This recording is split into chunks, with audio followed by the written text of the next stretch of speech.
Hello everyone and welcome to a different kind of video today. Yes, as you will have probably read by the title, I am going to be talking through 50 Formula 1 facts to hopefully help you fall asleep. This video will feature no visual editing, it will just be purely audio based. So if you're watching this earlier on in the day, save it for later until you're ready to go to bed, and if it's bedtime now, please put your phone over, obviously screen facing down, and just relax, close your eyes, and listen through to 50 Formula 1 facts that will hopefully help you fall asleep. This was an idea that was floated to me by a few of our channel members, so a massive thank you to them and my Twitch viewers. So if this is something you do enjoy, if this is something that helps you go to sleep, please do consider liking the video, and maybe I'll make another one in the not too distant future. But without further ado then, let's start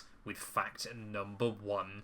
The first Formula 1 Grand Prix was hosted at Silverstone in 1950. On the 13th of May, 120,000 people showed up to see Giuseppe Farina beat 21 other drivers to claim the win en route to the first of his 2 Formula 1 World Championships, the second one coming in at 1951. Fact number 2. Michael Schumacher and Lewis Hamilton share the record for most world championships in the sport with 7 each. Schumacher won his world titles in 1994, 1995, 2000, 2001, 2002, 2003 and 2004, with Lewis Hamilton winning his first title in 2008, followed by titles in 2014, 2015, 2017, 2018, 2019 and 2020. Fact number 3. Ferrari are the only team to have entered into every single Formula 1 season since its inception in 1950. However, Ferrari never entered the original and previously mentioned British Grand Prix, instead competing in Formula 1's second ever race as their debut at the first ever Monaco Grand Prix, or officially the Monaco Grand Prix as an F1 event. Fact 4. Between 1950 and 1960, the Indy 500 was actually part of the Formula 1 calendar, as many regular competitors in Formula 1 in its European guise never entered the US race. It does leave some fascinating one-time winners in the sport that most of you probably haven't heard of, including such names as Jim Rathman, Troy Ruttman, Bob Sweikert and Pat Flaherty. These guys are, people that never raced outside of America, never raced in Formula 1 outside of the Indy 500, but do, because of this weird little number, actually end up on the Formula 1 winners list. Despite all of these one-time winners previously obviously claiming victory at Indy, only one driver has ever won on their Formula 1 debut, excluding Giuseppe Farina, of course, in the first ever Grand Prix. That driver being Giancarlo Baghetti, who managed to win his first ever race at the 1961 French Grand Prix for Ferrari, or one of the secondary Ferrari teams of the era. He would, perhaps even more staggeringly, never win another race though in his Formula 1 career. Fact 6. At the other end of the spectrum, Lewis Hamilton at the time of recording has 105 Formula 1 Grand Prix victories to his name, being the only driver to have currently achieved more than 100 victories in the sport. He claimed win number 100 at the 2021 Russian Grand Prix, and with the continued invasion of Ukraine and the cancellation of any subsequent Russian Grand Prix, it also means that Mercedes hold on to a 111-year current unbeaten streak spanning all the way back to 1913 at the Russian Grand Prix, or what is officially known as the Russian Grand Prix. Admittedly, in those 111 years, only 10 Russian Grand Prix have officially ever taken place, but every single one has been won by the Silver Arrows and remains probably the longest ever unbeaten run in the sport's history. Fact number 7. Ferrari, of course, are the most iconic team in Formula 1. If, an average person is asked to name a Formula 1 team, chances are they're going to end up naming Ferrari. And of course, with that history comes a lot of legacy and also a lot of wins. Ferrari are the team with the most wins for any constructor in Formula 1 at 246. And despite supplying engines to other teams for the last 30 years, only one customer has ever won a Grand Prix using Ferrari power that wasn't Ferrari, which was Sebastian Vettel when he stunned the world with his debut win at the 2008 Italian Grand Prix. Not only is it the only ever Ferrari non-factory powered win in the sport, it also was the youngest ever winner at the time, with Sebastian being 21 years old and just 73 days. Fact 8. Max Verstappen, of course, has subsequently smashed this record, winning his first ever race for the Red Bull team at the 2016 Spanish Grand Prix. Seb was 21 years old, as previously mentioned. Verstappen was just 18 years old and 228 days when he took victory at Barcelona. This is one of those Formula 1 records that might never be broken, but if Kimi Antonelli can win one of the first 4 Grand Prix during his debut next year for Mercedes in 2025, he would actually break that record and again push it closer and closer to impossible, with obviously the minimum age requirement now in Formula 1 of 18 years old. Fact 9. Verstappen also shares the record for the most consecutive pole positions in a row, with 8 in a row, starting at the 2023 season finale in Abu Dhabi. He then took pole at the 2024 Bahrain Grand Prix, Saudi Arabian Grand Prix, Australian Grand Prix, Japanese Grand Prix, Chinese Grand Prix, Miami Grand Prix, and last but not least, the Emilia-Romagna Grand Prix at Imola. He shares this record with Ayrton Senna, who took 8 pole positions between the 1988 Spanish Grand Prix and the 1989 US Grand Prix. Fact 10. Senna has an absurd pole rate in Formula 1 of 40.1%, but he only ranks 4th on the all-time pole position hit rate ratio leaderboard that I'm calling it. The record holder is currently the great Juan Manuel Fangio, who with 29 poles in just 52 Grand Prix is the only driver in Formula 1 history to have over a 50% conversion rate. For those wondering, it is 55.8%. Not bad for a driver who was already 38 when he made his Formula 1 debut. Maybe even more impressively, Fangio only ever outqualified outside the top 4 once in his Formula 1 career. Fact 11. Fangio was the second ever F1 World Champion, claiming the title in 1951. The inaugural World Champion, of course, was Giuseppe Farina, who took the crown in 1950.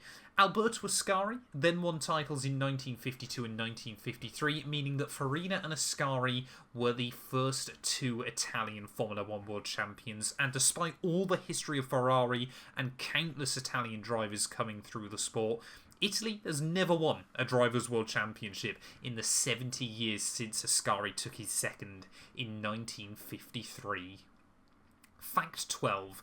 On the other end of the spectrum, the United Kingdom hosts the most Drivers' World titles with 20 championships for its various drivers. Of course, Lewis Hamilton winning the most of those with 7, obviously most recently in 2020. The first for a British driver would come for Mark Hawthorne at the 1958 season, racing, interestingly, for the Italian team of Ferrari.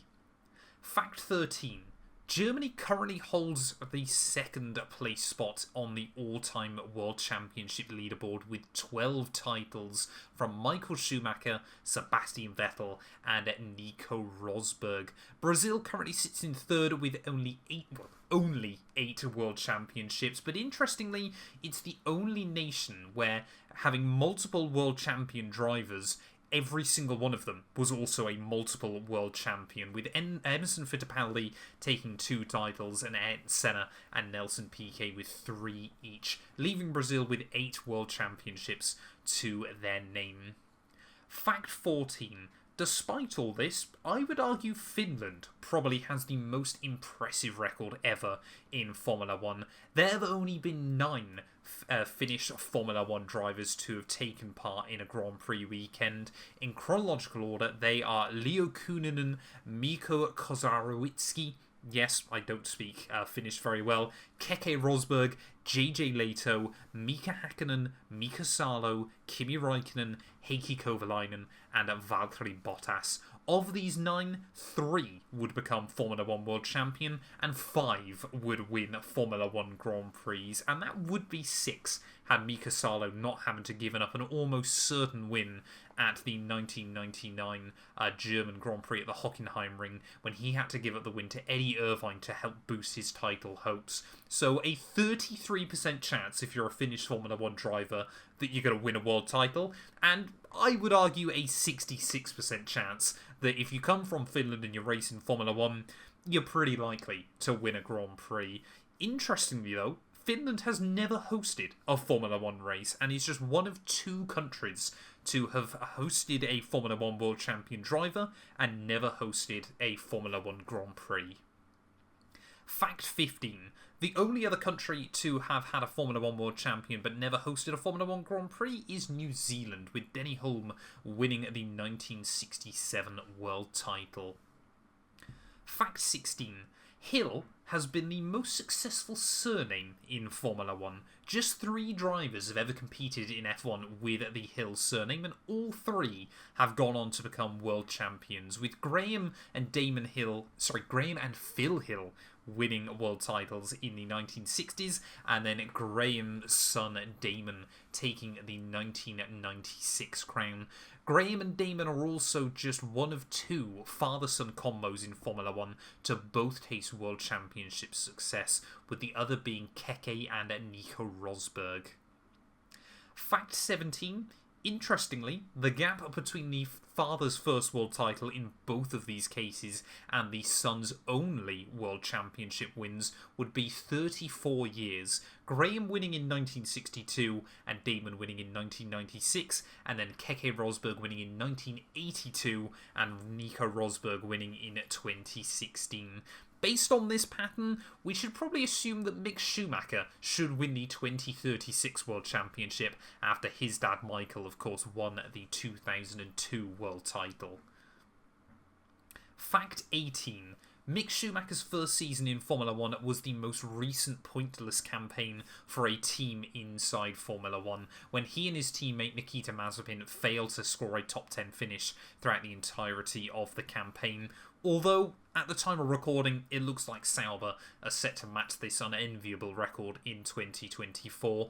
The last time a team failed to score a single point in a Formula 1 season prior to Haas in 2021 was at Manor Grand Prix in 2015, with a best result of P12 by both Alexander Rossi at the US Grand Prix and Roberto Merri at the British Grand Prix. Those 2 drivers battled alongside Will Stevens, who was Mauritius' only full-time driver of the 2013 season. However, because he ended up with a best result of P13, both Merri and Rossi would rank ahead of Stevens come the end of the championship standings. Fact 19. Max Chilton was also a former Manor Grand Prix driver when they were also racing as Marussia, and he holds the record for the only F1 driver to finish every single Grand Prix of their rookie season, and he even extended his record to 26 races, taking into his second campaign as well. This is the record for the most consecutive finishes from a debut by any driver in the sport, and goes to show even the backmarkers in the 2010s had a pretty good reliability. Lewis Hamilton holds the record for the most consecutive finishes in a row for any driver in Formula 1, with 48 straight finishes inside the sport from the 2018 British Grand Prix, and that run would come to an end at the 2020 Sakir Grand Prix when he caught the coronavirus and failed to start that race. Lewis also has the most consecutive race starts of any Formula 1 driver without missing a Grand Prix, from his debut at the 2007 Australian race to the aforementioned Bahrain Grand Prix in 2020.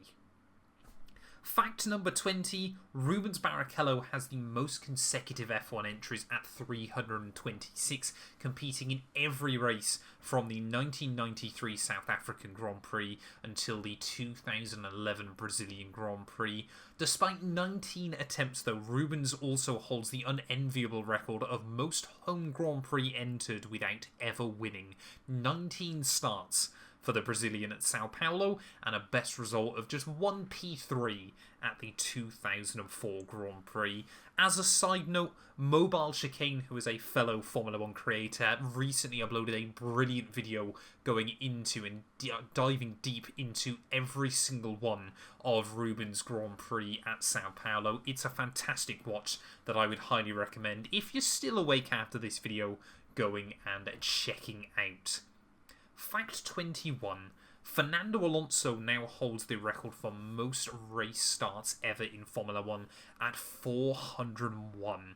At the time of recording, this means if you were to pick any random race from the 74 years that Formula 1 has been running, there would be over a 30% chance that you would pick a Grand Prix that Fernando Alonso has competed in. The idea that almost 1 in 3 Grand Prix from a 75-year sport has Fernando Alonso competing in is absolutely insane.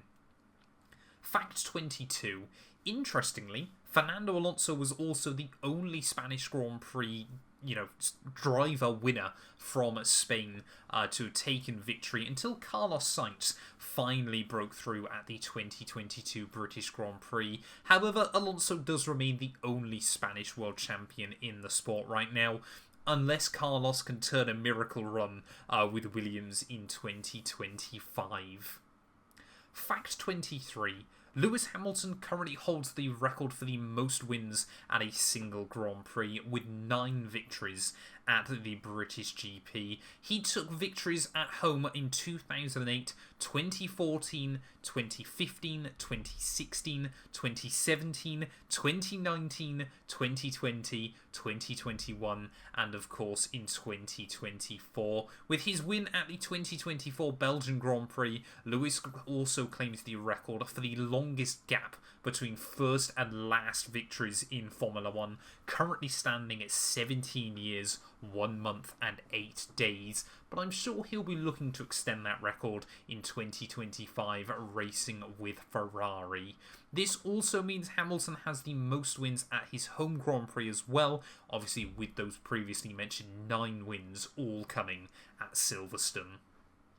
Fact 24. Kimi Räikkönen previously held the record with longest gap between victories, with his first win coming at the 2003 Malaysian Grand Prix and his last Grand Prix win coming over 15 years later at the 2018 US Grand Prix. When Kimi finally broke through to win that race at the Circuit of the Americas, he also broke the record for longest gap between race wins in terms of races held, with 114 races between that 2018 win at COTA and his last win prior to that at the 2013 Australian Grand Prix. Fact 25. Riccardo Patrese actually holds the record for the longest time wait between wins, when he took his first ever victory at the 1983 South African Grand Prix. He would have to wait another 6 years, 6 months and 28 days before he would take the top step at Imola in 1990, before he would claim win number 2. I'm sure for a long period throughout that time, Patrese probably thought another win was never going to come. Fact 26. Patrese then also got to enjoy the most dominant Formula 1 car of all time in terms of raw pace, with the Williams FW14B featuring adjustable ride heights, traction control, automatic gearboxes, and a whole range of other gizmos, the 1992 Challenger from Williams was on average 2.5% quicker than the next car on the grid. For those wondering, to give it some modern context, the gap between the entire field on average in 2024 has been just 1.25%. So Williams in 1992 had a bigger advantage over P2 than Red Bull or McLaren have over Sauber this year. That just goes to show how utterly dominant that car was in Formula 1, and, it was regularly taking poles by 2 seconds at the hands of Nigel Mansell. Fact 27. Understandably, because of that pace, Nigel Mansell walked to the 1992 Formula 1 World Championship, wrapping it up with 6 races to spare at the Hungarian Grand Prix. Max Verstappen would then match this record in 2023 after he claimed the title at the Qatar sprint race, leaving him with 6 Grand Prix and admittedly 2 sprints as well left to run in that campaign. Of course, sprint races do slightly mix these statistics up now in modern Formula 1, especially as the F1 and FIA like to bookend sprints towards the end of the season as well, but I would argue that maybe Verstappen's record is slightly more impressive than Mansell's before, so let me know down in the comments, if you're still awake, which person you would give this record to. Fact 28. Sprint races have, let's be fair, divided Formula 1 fans' opinions since they were introduced in 2021. Personally, I'm not a big fan of them, but they do create their own few interesting statistics and allow for a couple of interesting records. Despite being the winningest driver in Formula 1 history, at the time of recording, Lewis Hamilton is still yet to win a Formula 1 sprint race. So far, 17 have been hosted, 11 of which have been won by Max Verstappen, and Valtteri Bottas is currently the only other multi-time sprint winner when he took 2 sprint wins in 2021. Fact 29. Because of these oddities with sprint wins as well, it means that for the first time in Formula 1 history, the 2024 Miami Grand Prix saw the race winner not walk away with the most points from the weekend. Lando Norris, of course, broke through for his first ever Grand Prix victory, but after not taking any points from Saturday's sprint, he would walk away with 25 points from the Grand Prix weekend. But with Max Verstappen finishing the GP in P2 and winning the sprint, he would actually score 26 points, meaning that still he pulled out points over Lando in the championship fight. An odd occurrence that we might never see again with sprint races in Formula 1. Fact 30. As mentioned, the Miami Grand Prix was Lando Norris's first ever win, and in course doing so wiped himself off of the unenviable record of most podiums without a win in the sport, handing the top spot back to a German driver, Nick Heidfeld, who took 13 Formula 1 podiums but never quite got the winner's trophy. Perhaps even more cruelly though for Heidfeld, he also holds the record for most Formula E podiums without ever taking a win, tied with 8 podiums to his name with fellow German in Andre Lotterer. Even more bad luck for Quick Nick, he probably should have won the inaugural Formula E race in Shanghai had Nico Prost not deliberately taken him out at the very last corner of the first ever Formula E Grand Prix. Fact 31. Nick Heidfeld's teammate throughout a lot of his F1 career was none other than Robert Kubica. One of Formula 1's greatest ever what-ifs was the pole. Kubica would win the 2008 Canadian Grand Prix, which would be his and BMW Sauber, and in fact Sauber and any other guy's only ever Formula 1 victory to date. In doing so, he would also become the only ever Polish F1 winner in the sport's history so far. Lewis Hamilton in that race, though, would crash into Kimi Raikkonen in the pit lane, and when the red light was on, back in 2008 to try and increase the chances of strategy and to try and spice up races. When a safety car was called, cars could enter the pit lane, but they would have to exit the pit lane at the back of the queue. Had Hamilton obviously not driven into Kimi Räikkönen and made it out of the pit lane, he would have been instantly disqualified from the GP. And that leads us on to a rather interesting kind of round circle moment. Fact 32. Nico Hülkenberg's disqualification from the 2024 Brazilian Grand Prix was the first in-race disqualification we've seen in the sport in almost 20 years, after both Giancarlo Fisichella and Felipe Massa both left the pit lane whilst the red light was on in the 2007 Canadian Grand Prix, just 1 year prior to Kubica's F1 win, in which he would also have a horrendous incident that would take him out of a couple of Grand Prix and almost end his Formula 1 career right then. Lewis Hamilton would actually win that race, and that would be his first ever victory in the sport. Just going to show that Formula 1, they race around circles, or interestingly shaped circles, and still the sport likes to go full circle from time to time again. Fact 33. Max Verstappen is probably the only driver most of you can name that has ran the number 33 in Formula 1, using it since his debut in 2015.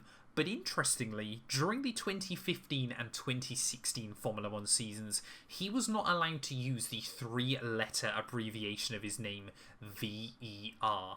This is because Jean-Eric Vergne had raced using VER in 2014, and due to the FIA's rules, Vergne still was entitled to the initials for the next 2 seasons after his final Formula 1 Grand Prix, in case he returned to the sport in the near future.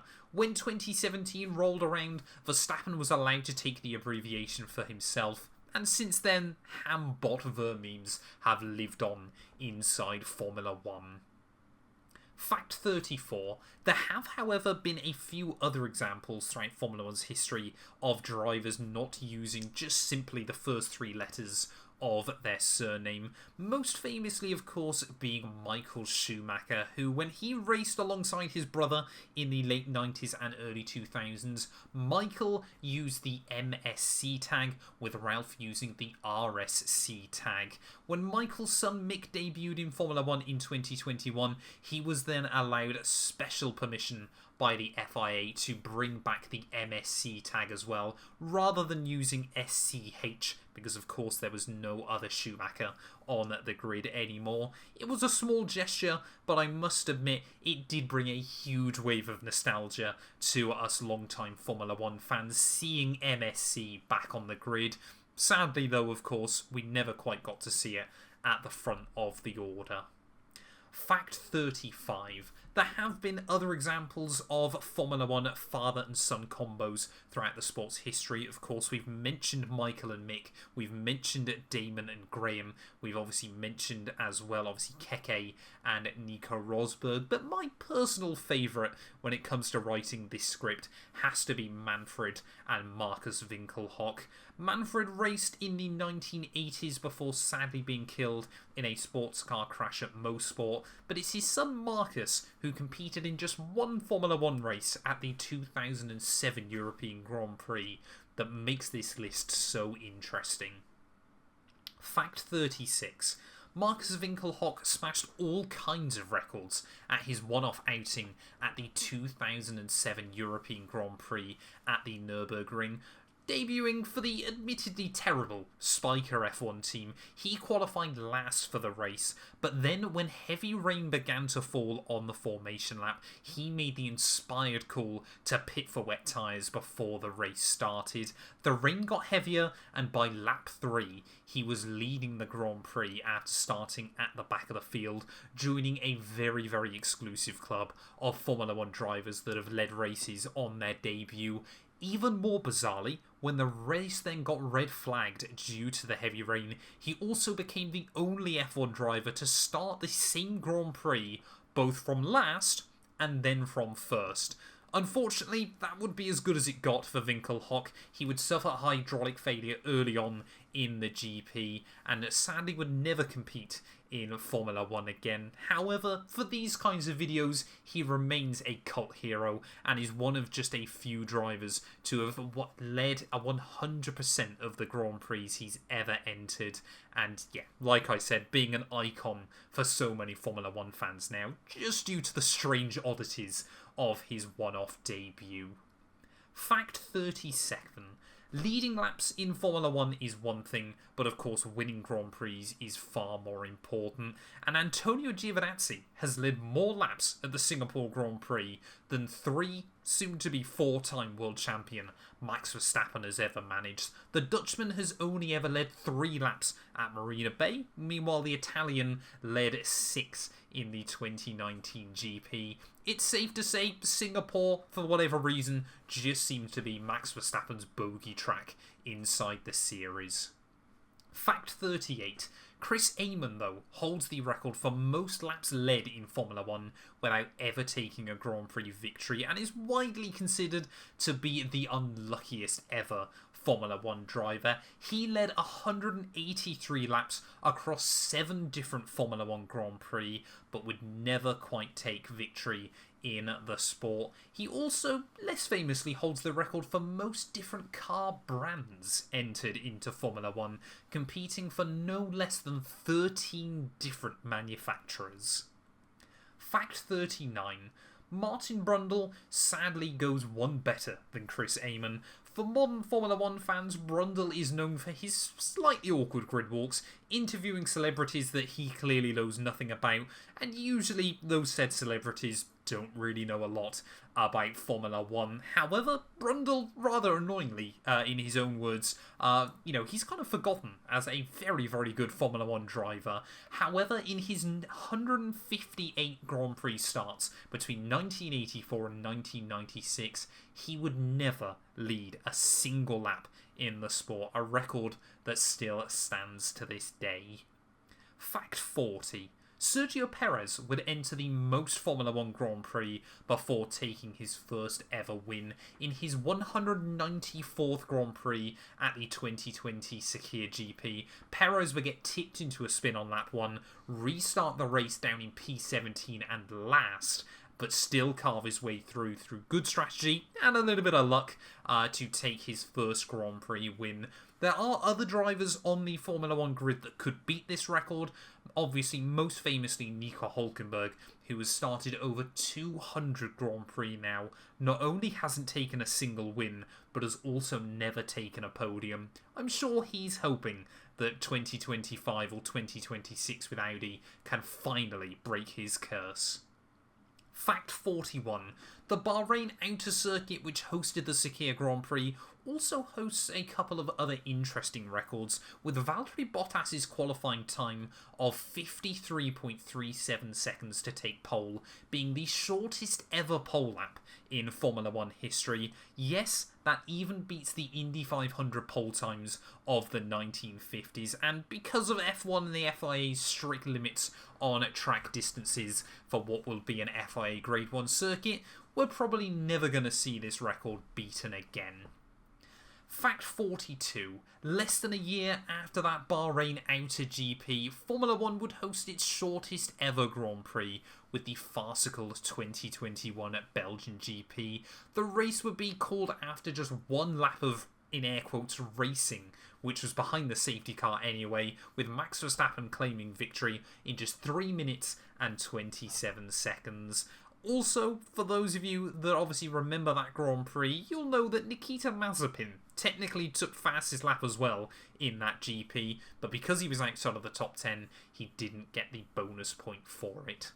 Fact 43. At the other end of the spectrum, the longest Formula 1 race in history goes to the iconic 2011 Canadian Grand Prix, featuring safety cars galore and a 2-hour stoppage due to rain. Jenson Button would take victory after overtaking Sebastian Vettel on the last lap to win the Grand Prix with a time of 4 hours, 4 minutes and 39 seconds. He would also become the first ever driver to go through the pit lane 6 times and still win the GP. However, this 4 hour and 4 minute record even beats out again the Indy 500, with the longest Formula 1 race obviously being the Indy 500 classified at 3 hours and 57 minutes, although that race didn't see a single red flag and was just 4 hours of straight racing, so it does still hold the record of longest continually running Formula 1 Grand Prix.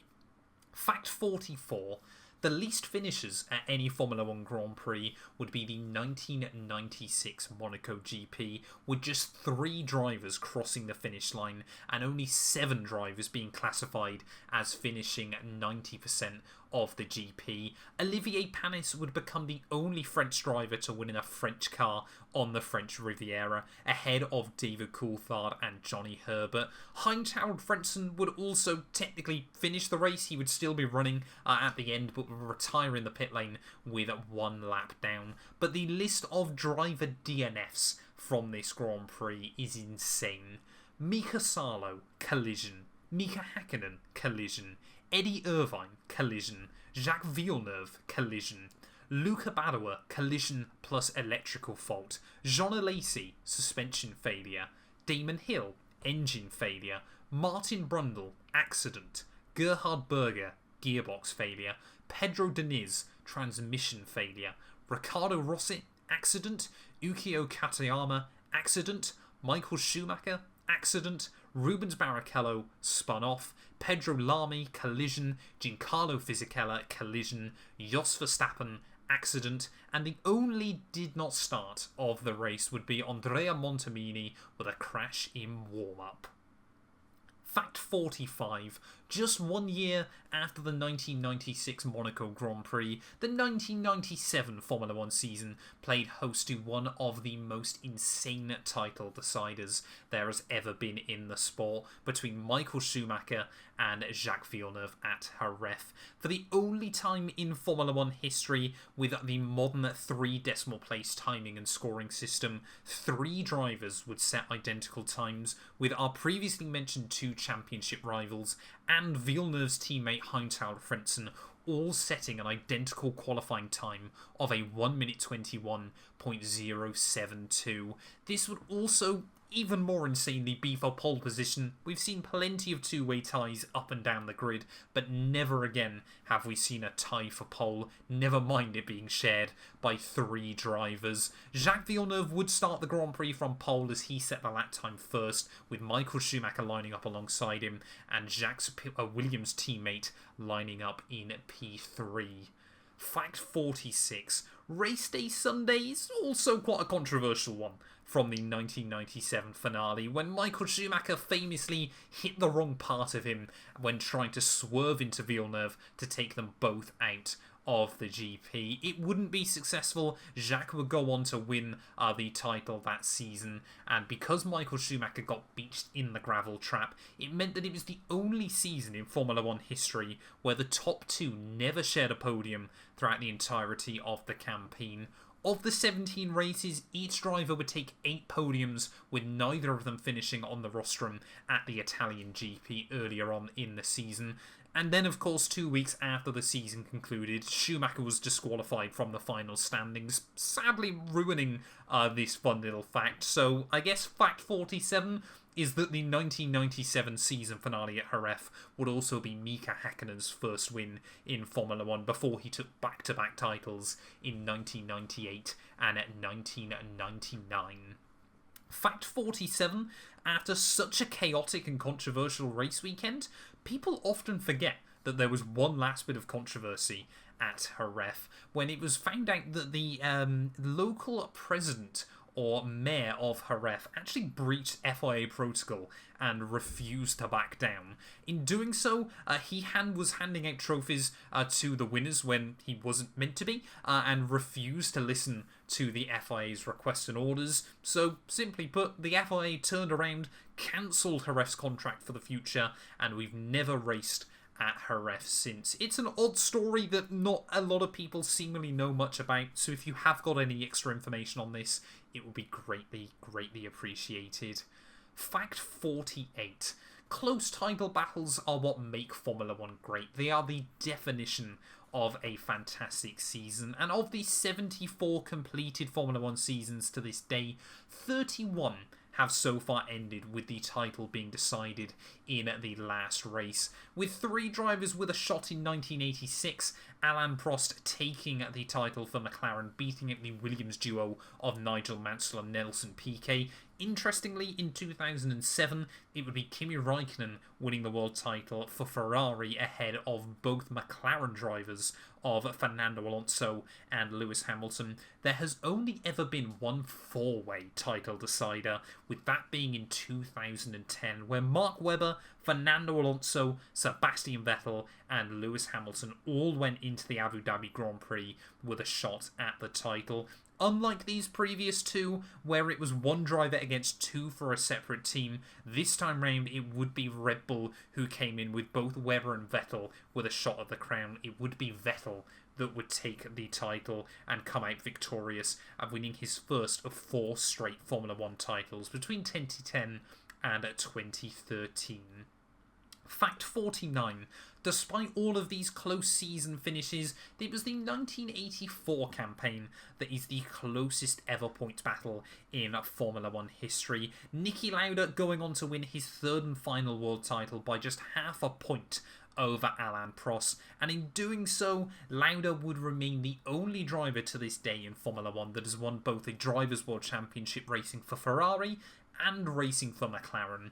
I'm sure Lewis Hamilton would love to match that record in 2025.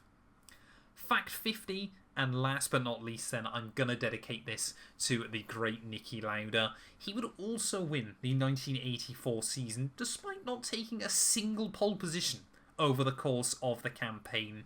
Back in the 1980s, car setup was much more altered between qualifying pace and race pace, and Lauda always opted to make sure that he had a quick car on Sunday and a car that would look after its tyres as well. He remains the only driver to win the world title without claiming a single pole position over the course of the season, and with less and less differences, and especially with Parc Fermé now in Formula 1, it is highly unlikely we will ever see this again. I really do hope you have enjoyed this video. Like I said in the intro, maybe if the views are good, then I'll make another one of these. Hopefully, you'll have already fallen asleep by the end of this. Thank you all so much for listening. And yeah, maybe we'll come back soon with another 50 Formula 1 facts.